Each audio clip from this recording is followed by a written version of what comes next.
दोस्तों, इस news article में हम पार्टिकुलरली चर्चा करने वाले हैं पीएम मित्र पार्क के बारे में।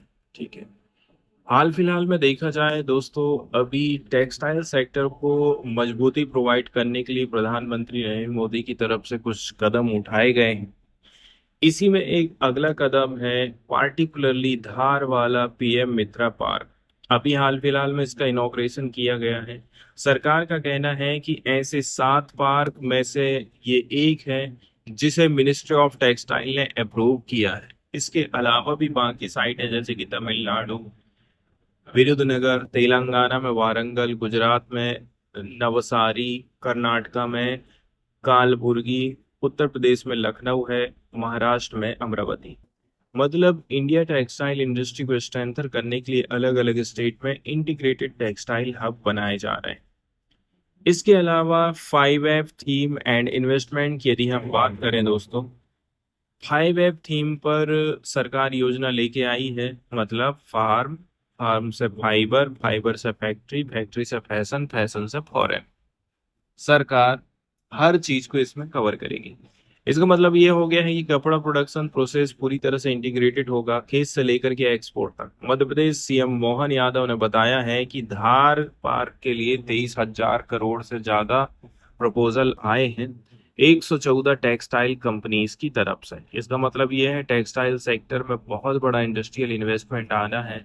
इससे जॉब और एक्सपोर्ट दोनों बढ़ने वाले हैं। थोड़ा सा डिटेल में यदि हम बात कर लें दोस्तों इसकी, तो सरकार जो टोटल 7 पीएम मित्र पार्क लेके आई है, इसमें 4,445 करोड़ रुपए सरकार खर्चा करेगी। और ये स्कीम 2027-28 तक, मतलब 7 साल की अवधि के लिए है।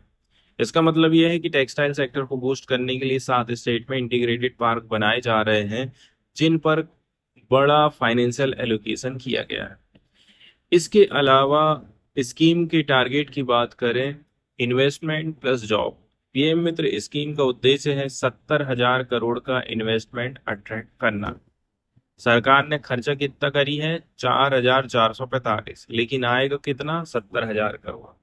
20 लाख लोग यहाँ पर नौकर बनेंगे, नौकरी करेंगे। डायरेक्ट एंड इनडायरेक्ट जॉब यहाँ से क्रिएट होगी। सरकार बोलती जरूर है कि हम हमारे देश के युवाओं को क्या बनाएंगे? जॉब सीकर नहीं, जॉब गिवर।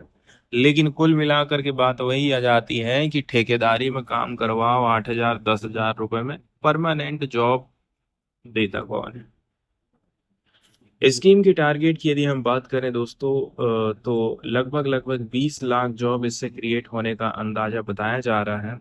इसके अलावा सरकार सामर्थ्य स्कीम के बारे में भी कुछ कुछ बात करी है।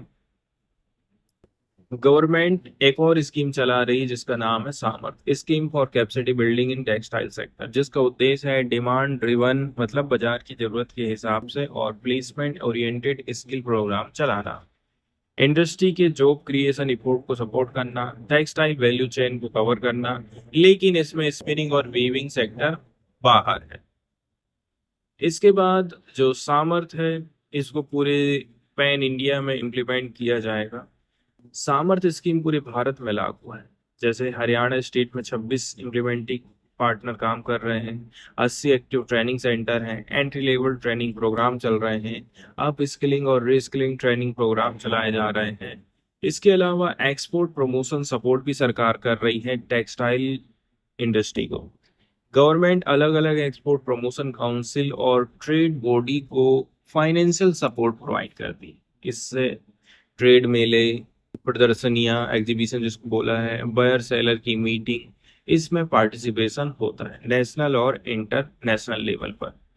इसके अलावा सरकार नेशनल टेक्निकल टेक्सटाइल मिशन भी लॉन्च करी है। सरकार ने एक और योजना चालू करी जिसका नाम है नेशनल टेक्सटाइल मिशन, शॉर्टकट में NTMM बोलते हैं। एक 1,480 करोड़ रुपए खर्च की है सरकार। टाइम पीरियड 2020-21 से 25-26। ऑब्जेक्टिव है टेक्सटाइल, टेक्निकल टेक्सटाइल को बूस्ट करना, मतलब मेडिकल टेक्सटाइल, औद्योगिक टेक्सटाइल, जियो टेक्सटाइल को हम बढ़ावा दें। हरियाणा समेत पूरे भारत को ये कवर करता है।